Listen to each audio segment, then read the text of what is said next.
কিরে, এটা কি হচ্ছে?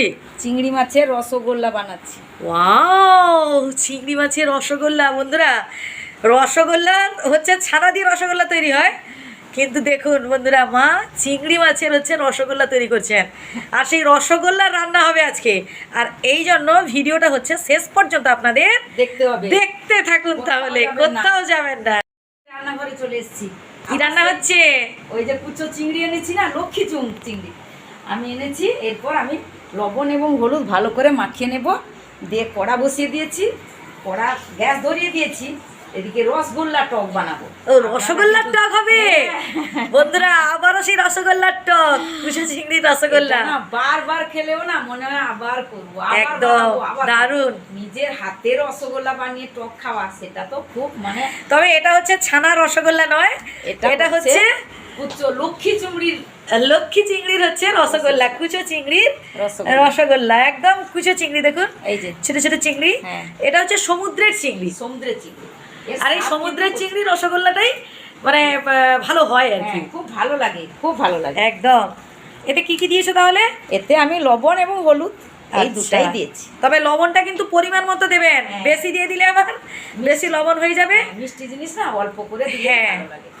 এবার বেশি দিয়ে দিলে তেতো হয়ে যাবে, খেতে পারবেন না। খুব অল্প করে দেখুন সিটটা কেমন হচ্ছে, দেখুন এই যে ভালো করে মাখাতে হবে। হ্যাঁ, ভালো করে মাখাতে হবে, একটা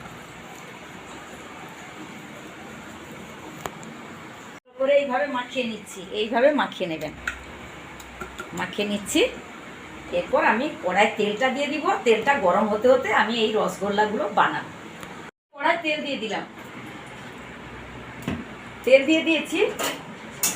কড়া আগে গ্যাস ধরিয়ে বসিয়ে দিয়েছিলাম না, একটু গরম হয়ে গেছে, বেশি গরম হয়নি। তার সাথে আমি এই বছর বড়ি দিয়েছিলাম, নিজের হাতে বানানো বড়ি অল্প করে নিয়েছি। এই রসগোল্লাটাকে আমি দেবো বলে ভেজে নেব বড়িগুলো।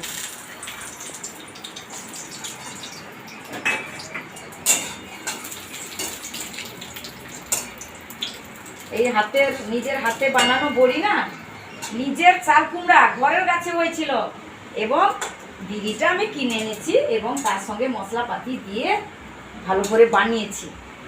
এখনো শোকেনি ভালোভাবে, এগুলো একটু শুকে গেছিল, তাই আমি নিয়ে চলে এসেছি। এরপর বড়িগুলো ভাজা হয়ে গেছে, পরপর আমি তুলে নেব। এত সুন্দর সেন্ট হচ্ছে না বড়ি ভাজা, খুব সুন্দর সেন্ট। থাকে তারা কেমন একটা বড়ি আনে, ও কি আতপ চালের গুঁড়ো দিয়ে বড়ি বানায়, সেই বড়িগুলো কিন্তু খেতে একদম ভালো লাগে না। এরপর আমি শুকনো লঙ্কা কেটে তেল দিয়েছি, দিয়ে দিলাম। গ্যাসটা একটু বাড়িয়ে দিই। আমি তেঁতুল নিয়েছি, পাকা তেঁতুল, নিজের গাছের হাতে বানানো পাকা তেঁতুল রেখেছিলাম, ভালো করে জলের সঙ্গে ভালো করে মাখিয়ে নিচ্ছি। এটা মাখানো হয়ে গেছে, অল্প করে নিয়েছি, আমরা টক অল্প খাই তাই একটু কম করে নিয়েছি। এরপর শুকনো লঙ্কা তো ভাজা হয়ে গেছে, এরপর আমি 5 ফোড়ন দিয়ে দিলাম। এরপর আমি এই তেঁতুলের জলটা ভালো করে হাতের মধ্যে ছেঁকে এই আস্তে আস্তে করে দিয়ে দিলাম।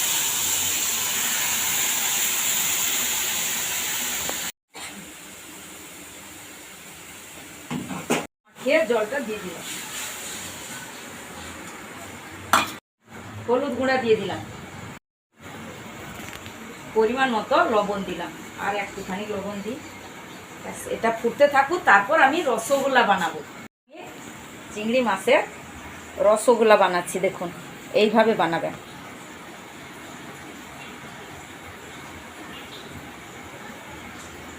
এই বানিয়ে রাখলাম, আবারও বানাবো। এই রসগোল্লা না দারুণ লাগে খেতে। হ্যাঁ, সুন্দর লাগে খেতে। এরকম টকটা ফুটে এলে ফেলে দিতে হবে। হ্যাঁ হ্যাঁ হ্যাঁ, এটাও বানিয়ে নিলাম। এইভাবে আমি সবগুলো পরপর বানিয়ে নেব, সবগুলোই বানিয়ে নেব। টকে পরপর আমি সব রসগোল্লাগুলো দিয়ে দিলাম। দারুণ বন্ধুরা, দেখুন রসগোল্লার টক, দেখুন কত সুন্দর, যেন জল বেরিয়ে আসছে, সেই জন্য কথাটা আড়ষ্ট হয়ে যাচ্ছে, বলতেও পারছি না। দেখুন বন্ধুরা, ফুটন্ত টকে হচ্ছে রসগোল্লা, তাও মায়ের হাতের রান্না। রসগোল্লা দারুণ, দিয়ে দিলাম, অপূর্ব পরপর দিয়ে দিলাম। অপূর্ব। দেখুন আপনারাই দেখে বলুন যে মিথ্যা বলছি নাকি ঢপ দিচ্ছি। দেখুন দারুণ। আচ্ছা মা, তুমি এত রান্না শিখলে কোত্থেকে বলো তো? এই রান্নাটা আমার মা বানাতেন। দারুণ, আমি কিন্তু খুব বাচ্চাকালে ভালো দেখেছি। শিখিয়েছেন তিনি। এটাকে যদি 3 দিন রেখে দেন বন্ধুরা, খেতে ভালো লাগবে না? হ্যাঁ, আরো সুন্দর লাগবে। দারুণ, অনেকে সঙ্গে আসলেই সঙ্গেও সুন্দর। খান। দেখুন বন্ধুরা, হ্যাঁ। রসগোল্লার টক, আমার তো জিভের জল এসে যাচ্ছে। ফুটে গেছে দেখুন, এই যে রসগোল্লা, দারুণ, রসগোল্লাগুলো ফুটে সত্যি গেছে। দারুণ। একটা চামচে তোলা যাবে? হ্যাঁ, চামচ নিয়ে তুলতে হবে তার। একটা তুলে দেখাও তো। এই যে দেখুন বন্ধুরা, রসগোল্লার টক, দেখুন পুরো রসগোল্লা। দেখুন বন্ধুরা, দেখুন দারুণ। তো মা বন্ধুদের ডাকবে না? বন্ধুরা আপনারা আসুন। হ্যাঁ, আমার মনেই আছে।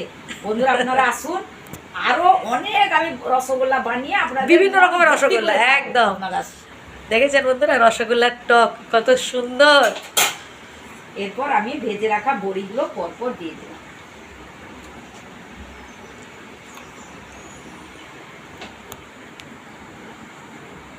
আমরা মিষ্টি খাই না, সেই জন্য মিষ্টি দিই না। এরপর আমি একটু সরিষার তেল দিয়ে দিব উপরে।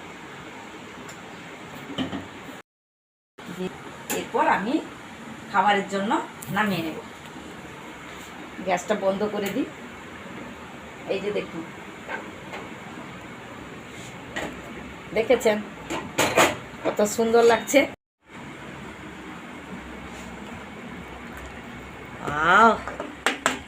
দারুণ বন্ধুরা, দেখুন আমার মা কত সুন্দর রান্না করেছেন। বন্ধুরা দেখুন, রসগোল্লার টক টক, সঙ্গে আবার বড়ি দিয়েছি। হ্যাঁ, বড়ি দিয়ে রসগোল্লার টক, দারুণ। তো এইভাবে মা বন্ধুদের বলে দাও। এইভাবে বাড়িতে আপনারা রান্না করে খাবেন, ভালো থাকবেন, সুস্থ থাকবেন এবং কমেন্ট করে অবশ্যই জানাবেন এই রসগোল্লার টকটা হ্যাঁ কেমন লাগলো। টাটা।